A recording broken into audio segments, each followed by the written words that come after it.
योगेन चित्तस्य पदेन वाचा मलं शरीरस्य च वैद्यकेन योपाकरोत्तमप्रवरं मुनीनां पतञ्जलिं प्राञ्जलिरानतोऽस्मि। योगेन चित्तस्य पदेन वाचा मलं शरीरस्य च वैद्यकेन योपाकरोत्तमप्रवरं मुनीनां पतञ्जलिं प्राञ्जलिरानतोऽस्मि।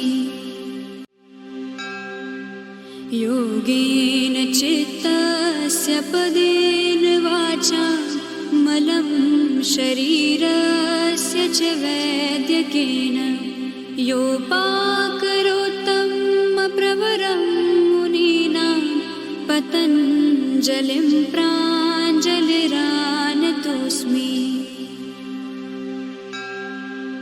योगेन चित्तस्य पदेन वाचा मलं शरीरस्य च वैद्यकेन योपाकरोत्तमप्रवरं मुनीनां पतञ्जलिं